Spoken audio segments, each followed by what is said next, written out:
ఏందయ్య కేటీఆర్ ఈ నగరానికి తీసుకొచ్చింది ఒక గొప్ప వరం అంటే గంజాయి డ్రగ్స్. పండగ పూట కూడా దీపావళి పండుగ చుచ్చుబుడ్లు కాల్చుకోవాల్సిన దగ్గర గంజాయి దమ్ము కొట్టాలి, డ్రగ్స్ సేవించాలి.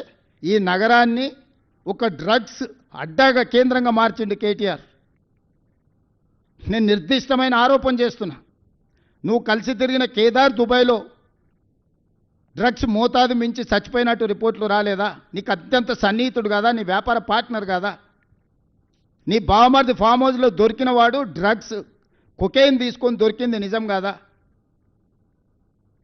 111 జీవోలో వయలేట్ చేసి వందలాది వేలాది ఎకరాలలో మీరు ఫామ్ హౌస్లు, మీరు మీ అనుచరులు ఫామ్ హౌస్లు కట్టుకొని నిబంధనలు తుంగలో దొక్కి హిమాయత్ సాగర్, ఉస్మాన్ సాగర్ని నిర్వీర్యం చేయాలనుకొని దాన్ని మూసేసి దాన్ని సర్వనాశనం చేయడానికి మీరు కంకణ కట్టుకుంటే పునరుద్ధరించడానికి ఈరోజు మేము ప్రయత్నం చేస్తున్నాం. గోదావరి జలాలు తీసుకొచ్చి ఈ నగరానికి ఏది మీరు ఇచ్చినా ఒక బహుమతి చెప్పండి, ప్రజలకు ప్రయోజనం చేకూర్చేది చెప్పండి, నిరుద్యోగ యువకులకు ఉద్యోగాలు ఉపాధి దొరికింది ఒక్కటి చెప్పండి. మీరు తెచ్చిన ప్రాజెక్ట్ ఏదైనా సింగిల్ ప్రాజెక్ట్ నేను చెప్పడం కాదు, మీరు ఆలోచన చేయండి. మేము 2014-14లో చేసిన అభివృద్ధిని 2014 నుంచి 2024 మధ్యలో వాళ్ళు చేసిన అభివృద్ధిని 10 సంవత్సరాలు మా పరిపాలన, 10 సంవత్సరాలు బీజేపీ బీఆర్ఎస్ పరిపాలన తీసుకోండి.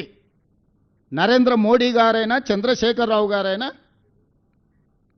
గత 10 సంవత్సరాలుగా వాళ్ళు చేసిన ప్రణాళికలు ఏంటివి, తెచ్చిందేందో ఎక్కడ నిలబడి చర్చ చేద్దామన్నా నేను సిద్ధం. కేటీఆర్ను కిషన్ రెడ్డిని ఇద్దరిని కలిసినామని అడుగుతున్న బ్యాడ్ బ్రదర్స్ని ఇద్దరిని.